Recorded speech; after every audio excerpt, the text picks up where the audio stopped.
memanggil oknum kepala daerah, oknum anggota dewan, oknum-oknum lain gitu kan. Iya. Update hari ini kita tidak bisa seperti itu. Nanti harimaumu. Begitu kamu klik itu tidak sesuai dengan fakta, kamu bisa diproses. Gitu. Kenali hukum, Jauhi hukuman. Seperti itu. Iya, Pak. Kita tidak kemana-mana tapi ada di mana-mana. Gitu ya, Pak.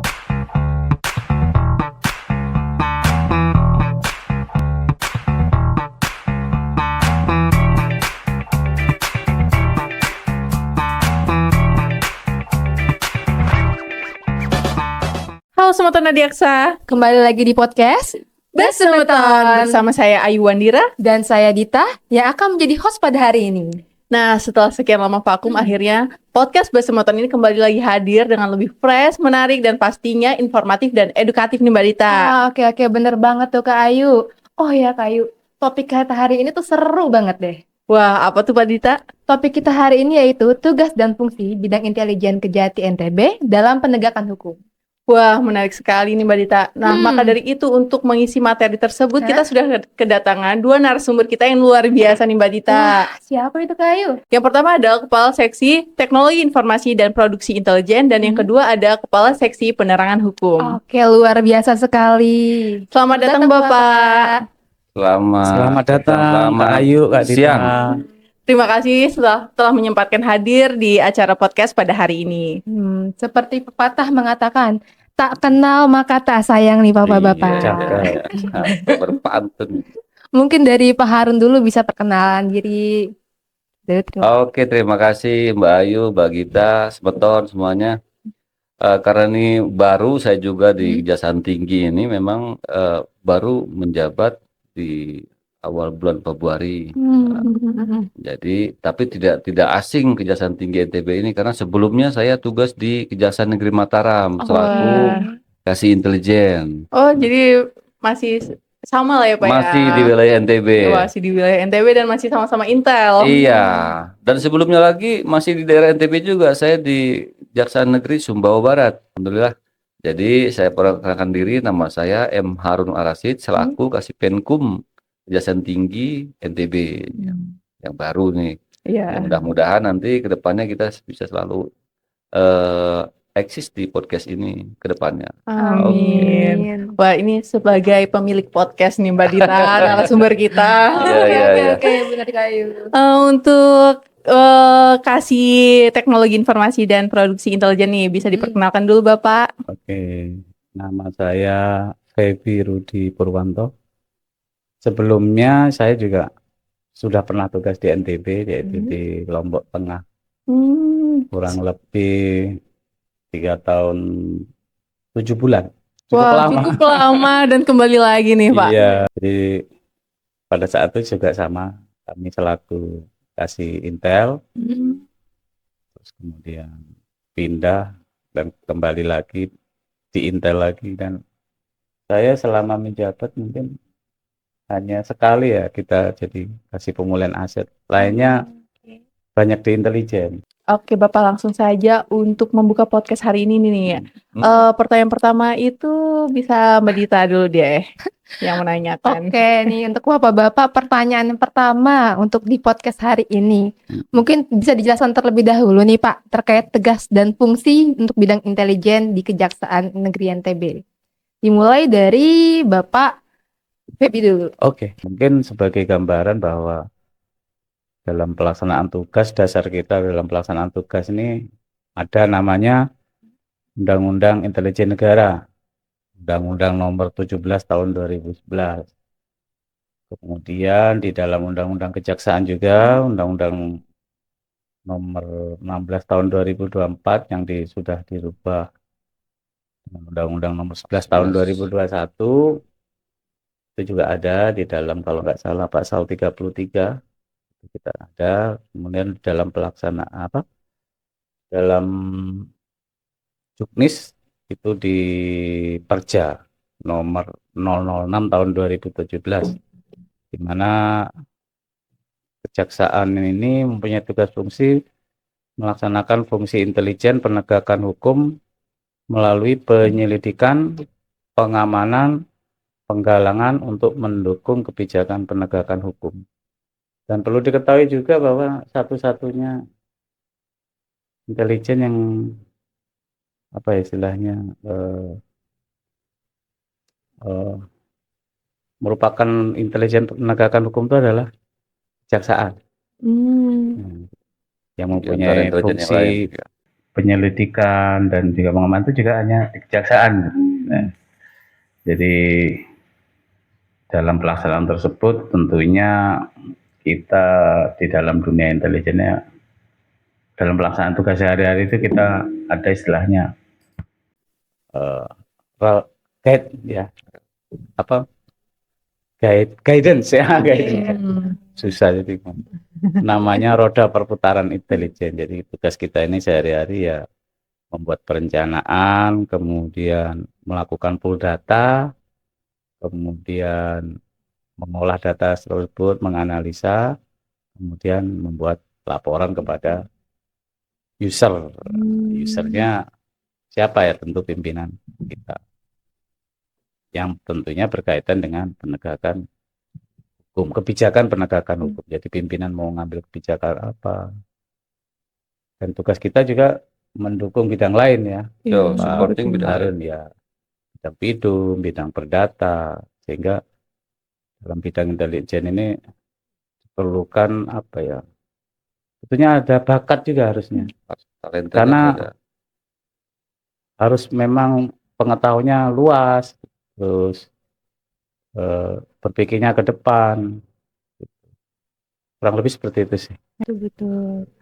Nah, untuk Pak Harun nih, saya ingin bertanya, kalau di intelijen sendiri itu ada berapa seksi ya, Pak? Dan untuk tugas masing-masing seksi secara singkatnya seperti apa? Secara menyeluruh mungkin jumlah seksi ada 5 plus kasih penerangan hukum. Itu ada 1, 2, 3, 4, 5 dan memang masing-masing mempunyai tugas tersendiri. Tapi saya jelaskan dulu sedikit tadi disampaikan Pak Kasih 5 bahwa memang intelijen itu tanpa disadari, jadi semua pribadi kita itu memiliki menjadi intelijen sebenarnya. Karena kata intelijen itu sendiri adalah merupakan suatu arti kecerdasan, kemampuan. Iya. Jadi secara tidak sadar kita mempunyai kemampuan itu, tinggal menggalinya itu. Nah, kebetulan memang kita penempatan di bidang intelijen, dinamakan intelijensia biasa. Jadi menjadi suatu kecerdasan, kemampuan gitu. Tombak intelijen merupakan tolak ukur dan menjadi ujung tombak pimpinan yang sering disebut sebagai mata dan telinga pimpinan. Gitu. Jadi mensupport semua bidang itu, menghimpun, menganalisa untuk kita harus mampu seperti itu. Ya, jadi bidang itu tidak berjalan sendiri, ada backupan dari intelijen. Pasti semua kegiatan itu akan diketahui oleh intelijen untuk di-supporting gitu. Seperti itu, Pak. Itu salah satu tadi dari 3 kasih. Yang keempat yang memang banyak menarik dari perhatian masyarakat sekarang dan memang perintah dari pimpinan kita ada kasih 4 ya.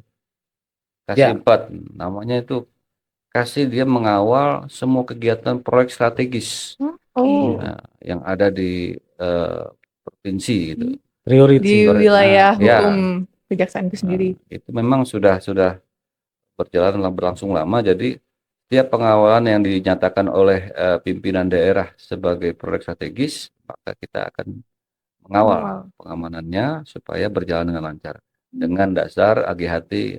Jadi AGHT itu apakah ada ancaman, gangguan, hambatan dan tantangan terhadap proyek-proyek itu sendiri.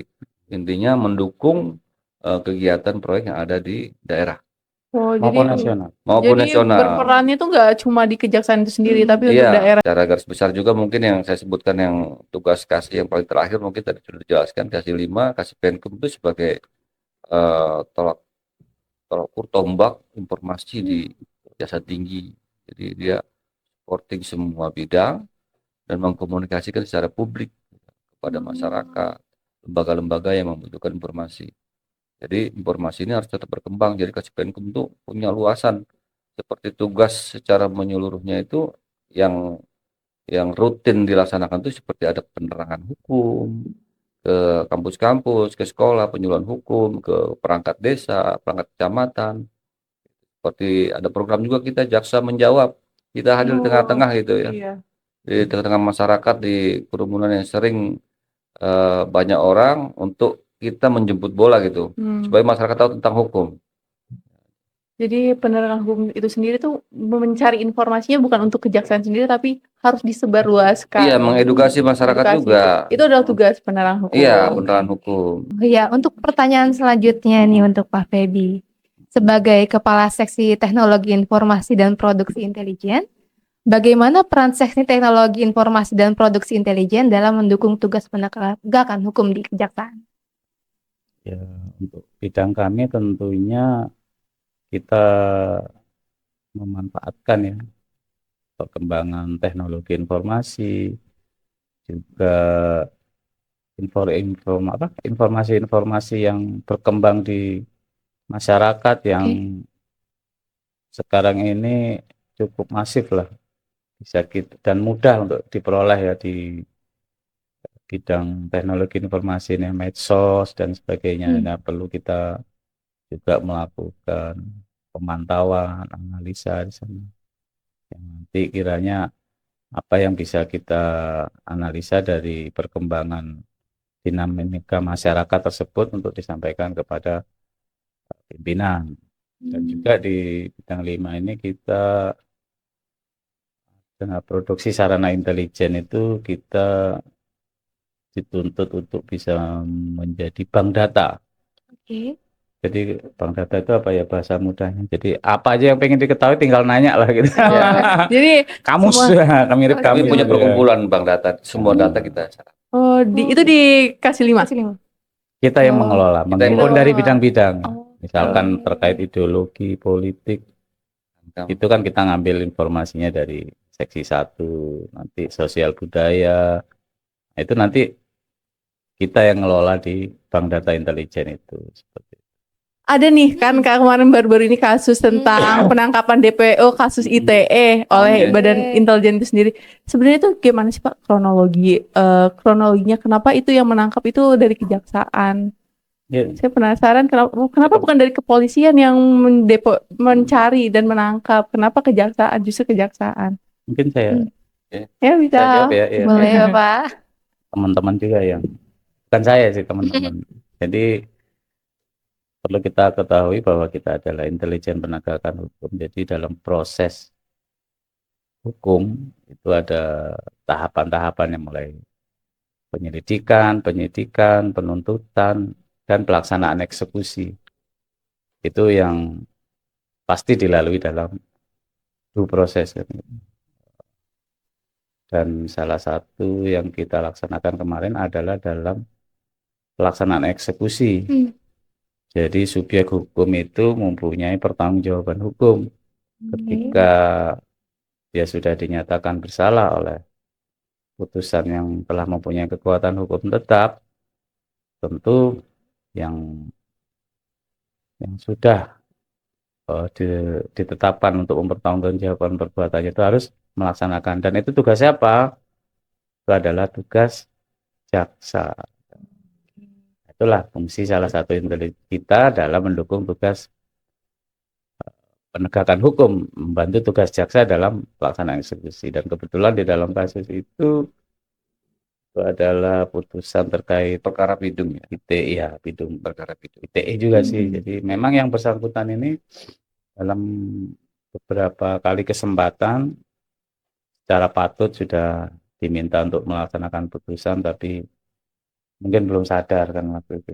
Jadi kegiatan kedua kita cari lari kan gitu. Dan sudah kita pakai tim juga lari. Jadi yang ketiga kemarin ya mungkin hari apes kan. Hari apes karena tidak ada di kalender kan. Jadi tertangkap kami juga akhirnya. juga gitu. Oh jadi selama proses hukum itu berjalan dia tidak ditahan ya Pak? Ya kebetulan fungsi bidang 5 ini adalah menangkap DPO ya. Jadi banyak sih yang menyebabkan subjek hukum yang ada di luar ini yang belum mempertanggungjawabkan perbuatan ini banyak. Misalkan di tingkat judek faksi, pengadilan tingkat pertama itu putusannya bebas. Hmm. Setelah kasasi, jaksanya akhirnya masuk. Ini pasti kan dia di luar tahanan kan gitu. Iya. Oh. Sebetulnya kita menghimbau untuk masyarakat yang apa istilahnya berhadapan dengan hukum dan oleh putusan itu sudah dinyatakan bersalah ya, secara sadar harus melaksanakan putusan. Nah, berdasarkan kasus yang viral itu nih, kan muncul berbagai macam opini masyarakat terkait kasus tersebut. Nah, gimana menurut Pak Harun untuk meluruskan kembali kepada masyarakat agar masyarakat nggak salah paham terkait kasus tersebut? Iya, jadi masyarakat pun secara umum siapapun itu memang harus bijak menilai sesuatu informasi gitu kan. Kadang-kadang kan kita hanya melihat sebelah versi, tidak secara keseluruhan. Kan banyak gitu, banyak orang terprovokasi dengan suatu informasi awal gitu. Awal. Iya, Tidak dari menganalisa. judul, Ya. baca judul aja udah langsung ambil kesimpulan. Iya, Padahal belum baca secara makanya lengkap. banyak sekali mungkin yang awam tidak pandai, belum mendalami menganalisa. Sebenarnya harus menunggu. Nah, itu kan pasti akan dikanter oleh yang bersangkutan terkait dengan informasi-informasi itu. Makanya kami pun mengedukasi kepada masyarakat tentang tadi yang masuk dalam program-program kami itu tentang penerangan hukum, penyuluhan hukum. Jadi memberikan edukasi kepada masyarakat. Jadi jangan sampai karena kayak kemarin kan banyak sekali ibu-ibu mendengar informasi itu zaman-zaman waktu itu pilpres lah ya kalau nggak Iya, salah itu ya, betul, tiba-tiba dia langsung mengecam, menghina seseorang. Padahal informasi itu tidak akurat. Seolah-olah memang benar terjadi, sudah ada di posisi mungkin di sekitar dia. Dia merasa juga terancam, tapi dia mempublikasikannya ke media sosial. Harusnya dia kalau memang dia tidak puas dengan rasa itu, harusnya dia kepada diri dia sendiri dulu. Iya. Jangan seperti mengejas seseorang ataupun institusi, itu bisa bahaya. Makanya tadi dibilang jarimu harimaumu. Begitu kamu klik itu tidak sesuai dengan fakta, kamu bisa diproses begitu. Iya, karena udah ada hukum yang melindungi semua. Itu memang tugas-tugas saya dari beliau itu mengedukasi gitu masyarakat. Kalau kita bersentuhan dengan masyarakat misalkan di tingkat desa, kecamatan atau di dalam kegiatan jaksa menjawab itu, kami selalu mengedepankan itu. Ibu-ibu mohon diperhatikan jari-jarinya dipegang handphone itu bila informasi seperti ini jangan sampai, walaupun tidak secara nasional, secara pribadi aja dengan misalkan dengan tetangga kan kadang-kadang kan ada saja selek ya, berselisih, betul. dia mempublikasikan di grup, di status gitu kan, dengan detail lagi kan. Kalau dia bilang si A namanya ini, wah lain hal nanti. Kalau dia tidak puas, dia bisa melaporkan itu. Itu sesuai adanya adikium Ya. supaya masyarakat ini tidak bermasalah dengan hukum, dia harus paham hukum. Betul. Kenali hukum, Jauhi hukuman. Iya betul. Kalau kita udah kenal hukum, pasti kita bakalan jauhi. Ya. Gitu. Iya betul. Ya berhubungan sama informasi yang sering dibagikan oleh dari intelijen itu sendiri, ada nggak sih Pak tantangan terbesar yang dihadapi oleh penerangan hukum itu sendiri dalam menyebarluaskan informasi? Secara menyeluruh sebenarnya tantangannya pasti ada ya. Nah, jadi masyarakat misalkan memang sekarang penekanannya terhadap informasi keterbukaan publik. Itu semua lembaga harus punya itu. Bagian kehumasannya biasanya ya. Oh iya. Menginformasikan dari segi kinerja. Dari segi mungkin masyarakat ingin menilai apa sih tugas dan tanggung jawabnya seperti itu. Apakah cuman berkatakan kalau selera kita kan ada nggak sih cuman digaji, tapi ada nggak sih pengawasan secara ketat gitu kan ya?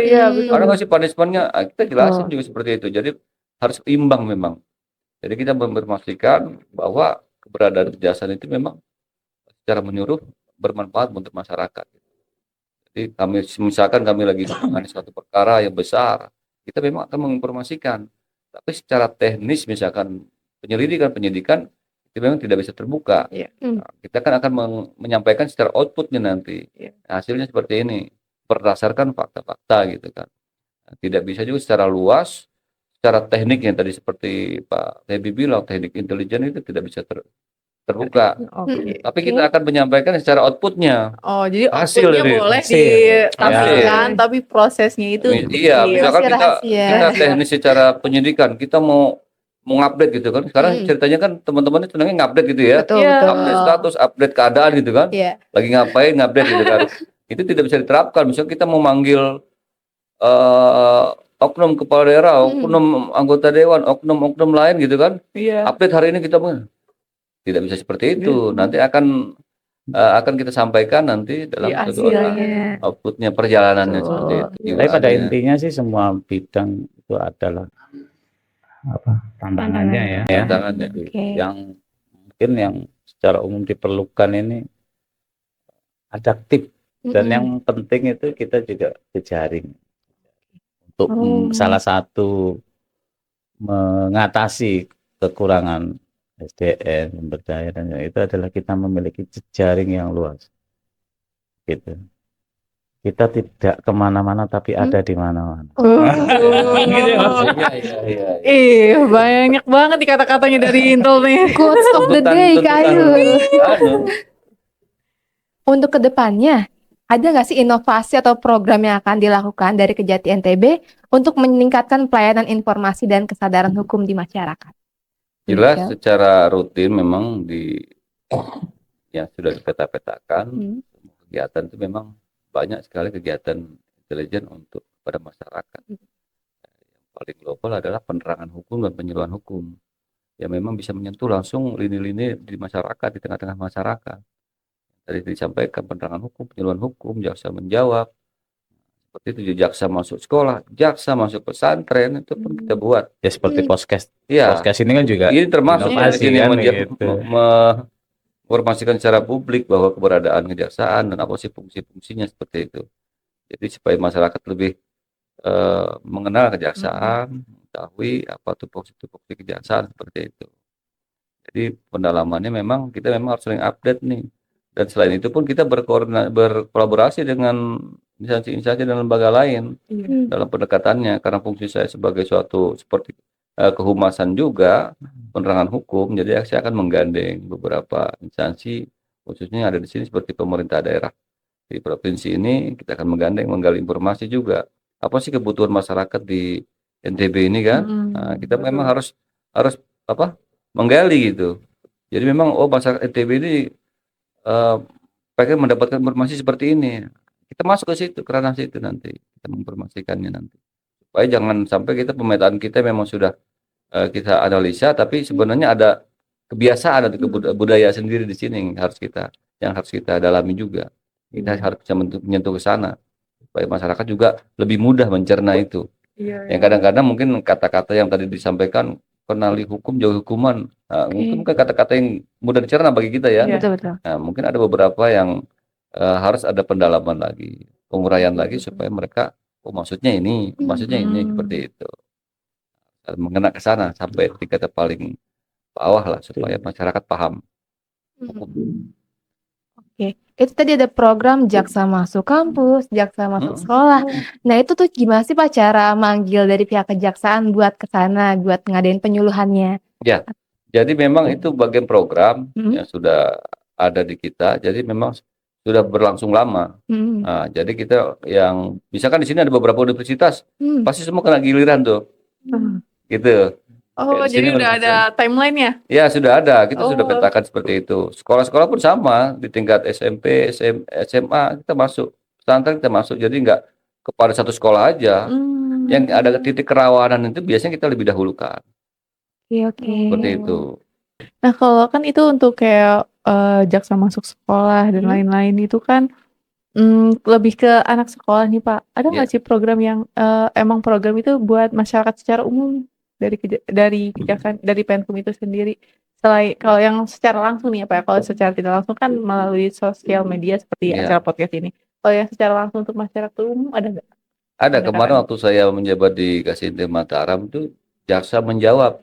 Oh, jadi kami bagaimana, Pak? datang langsung ke tengah-tengah di area sibuk di pasar. Coba bahasa kerennya Q&A. Nah, gitu ya. Jadi di tengah-tengah pasar ketemu ibu-ibu, beragam sekali pertanyaannya tentang hukum itu. Jadi ada mungkin namanya pengalaman pribadi, seorang ibu-ibu bertanya tentang hukum. Jadi kita ada di situ gitu. Jadi antusias masyarakat itu terhadap hukum itu sebenarnya sangat besar ya Pak ya? Iya, Saya mungkin mereka waktu aja mungkin karena kesibukan ya. Iya benar. Kadang masyarakat umum juga kami prioritaskan juga seperti ada di penyuluhan di desa gitu kan. Kami meminta kepada kepala desa jangan sampai masyarakat sekitar harus ikut.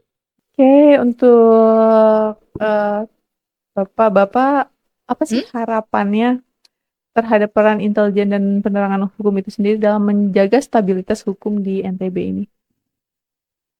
Siapa ini? Saya dulu. Boleh, Boleh. Bapak. Ya, kalau dari seksi 5 ini ya tentunya eh, kata kuncinya tadi adalah kita harus adaptif dan juga selalu mengikuti perkembangan informasi di masyarakat. Karena gini, hukum ini adalah kalau di dalam bidang ilmu itu ada ilmu sosial. Hmm. Dia itu selalu berkembang Mm-mm. dan perkembangan masyarakat itu juga harus diatur supaya apa sih tujuan hukum itu? Tercapainya ketentraman dan juga keamanan. Jadi hukum itu sifatnya mengatur dan juga disertai sanksi kan begitu. Jadi hukum itu tercipta juga dari perkembangan masyarakat. Mungkin kita lihat 10-15 tahun yang lalu belum ada undang-undang ITE kali ya. Ya. Karena memang zamannya belum digital. Nah, kemudian akhirnya ada permasalahan di situ, misalkan bullying, terus ada pelecehan secara daring, nah diaturlah undang-undang ITE, ya kan ada penghinaan dan sebagainya. Jadi si kita di situ adalah mengikuti perkembangan masyarakat itu untuk memberikan masukan kepada pimpinan kebijakan apa yang perlu diambil. Contoh lah mungkin kebijakan yang paling familiar dari kejaksaan adalah apa yang sudah dicanangkan oleh Pak Jaksa Agung itu adalah apa namanya RJ ya kan. Iya. Dulu-dulu kan nggak ada itu Belum kan, ada. kaku-kaku aja pokoknya salah. Masuk, Udahlah, masuk salah. nyampe Itu, overload penjaranya. akhirnya fenomena masyarakat itu tadi seperti overloadnya lapas dan juga supaya apa antara korban dan pelaku ini di masyarakat bisa akur kembali, diambillah kebijakan RJ itu. Itu dari Pak Harun sendiri harapannya bagaimana, Pak? Memang terkait dengan kalau dari Penkum mungkin berkaitan dengan informasi publik. Jadi memang masyarakat itu harus secara bijak. Banyak sekali diuntungkan masyarakat dengan undang-undang baru ini, Pak. Lima ya.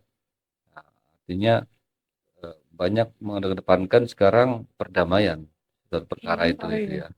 Kolaborasinya ke situ. Jadi restorasi kepada antara pelaku dan korban begitu kan.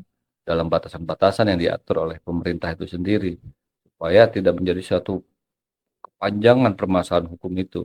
Sebenarnya memang sudah ada dari dulu mungkin secara adat bisa diselesaikan persoalan-persoalan suatu persoalan perkara maupun secara adat. Nah, pemerintah dalam hal ini sudah menginduksi adat itu untuk menjadi masyarakat menstabilkan, menolkan suatu permasalahan di tengah-tengah masyarakat. Cara ya berdamai atau sanksi sosial nanti seperti itu. Nah, untuk penutup nih Bapak, apa pesan dari Bapak kepada masyarakat terkait dengan pentingnya kesadaran hukum? Boleh dari Pak Feby dulu, kemudian Pak Harun. Jadi seperti yang awal kami sampaikan bahwa kesadaran hukum bagi masyarakat itu ada suatu keniscayaan ya, yang harus dilakukan dan kita sebagai bagian dari APH memastikan itu terlaksana dengan baik kan gitu. Dan tentunya itu harus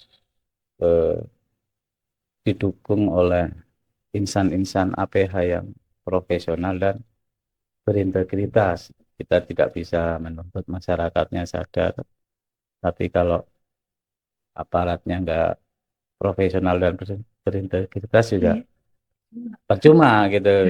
Karena sekali lagi hukum itu adalah berkembang, jadi APH, kita bagian dari APH ini juga harus ikut adaptif kan gitu, mengikuti perkembangan hukum, karena seperti yang terbaru juga kan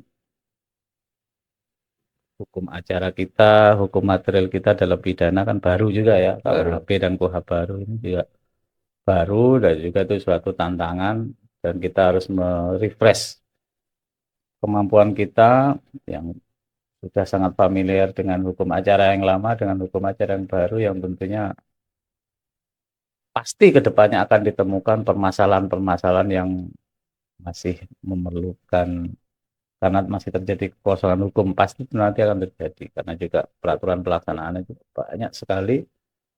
Kita juga punya kewajiban kepada masyarakat untuk memberikan informasi yang baik agar masyarakat semakin sadar hukum, lebih pintar, sehingga tujuan hukum itu tercapai, yaitu ketertiban, keamanan. Karena itu memegang penting. Apa istilahnya, penegakan hukum itu panglima kan. Dia memegang fungsi-fungsi lain. Kalau negara nggak aman, ekonomi juga nggak bisa maju, pembangunan nggak bisa terlaksana, kan begitu. Multi efeknya banyak kalau penegakan hukum itu tidak dilakukan dengan baik. Oke, kalau dari Pak Harun sendiri nih pesan untuk masyarakat. Ya, sebelum tutup, jadi mungkin kepada Penkum itu sendiri kan mungkin kami akan melakukan inovasi dan optimal secara menyeluruh supaya memperluas jangkauan edukasi hukum ke masyarakat ya, untuk mengejar target supaya masyarakat secara luas mengetahui. Jadi dan melibatkan semua leading sektor seperti pemerintah setempat, akademisi, masyarakat gitu kan, supaya edukasi ini akan sampai kepada tengah-tengah masyarakat. Supaya kalau maupun sudah optimal, kita akan memaksimalkan lagi supaya secara luas gitu ya. Dan itu pun secara informasi publik kami akan transparansi pada masyarakat tentang profesional, integritas ya, tentang penegakan hukum itu sendiri. Oh ya Kak Ayu, nggak Oke. kerasa ya perbincangan kita hari ini sangat menarik dan seru banget nih. Iya betul banget Kak Dita, banyak sekali insight yang kita dapatkan terkait tugas dan fungsi bidang intelijen itu sendiri. Dan sejak kita ngobrol-ngobrol sama Bapak sekalian, kita jadi tahu nih tentang apa sih tugas dan fungsi intelijen, betul Kak Ayu? Iya, Terus dan lagi, ternyata intelijen kejaksaan itu benar-benar berbaur dengan masyarakat. betul. Informasinya itu bukan di-keep, tapi masyarakat tuh bisa dapat output dari kinerja intelijen itu sendiri. Iya, dan pasti ya kalau misalnya Sobat Adiaksa pengen tahu nih, pengen nanya-nanya, bisa langsung komen aja di video kita maupun di postingan kita. Nanti bisa langsung dijawab oleh ahlinya, betul Oke, Kak Ayu? benar sekali. Dan kami mengucapkan terima kasih kepada bapak-bapak karena telah hadir menjadi narasumber pada materi hari ini. Sama-sama. Semoga apa yang disampaikan dapat memberikan pemahaman dan manfaat bagi kita semua. Dan tentunya semoga podcast Bahasa Motor ini bisa menjadi sarana informasi dan edukasi bagi masyarakat. Jangan lupa untuk terus mengikuti dan mendukung podcast Best Metawan dengan cara like, comment, dan subscribe. Saya Ayu Wandira dan saya Randita. pamit undur diri, dan jangan lupa terus ikuti podcast Bahasa Motor dengan materinya yang lebih menarik lainnya. Oke, terima kasih.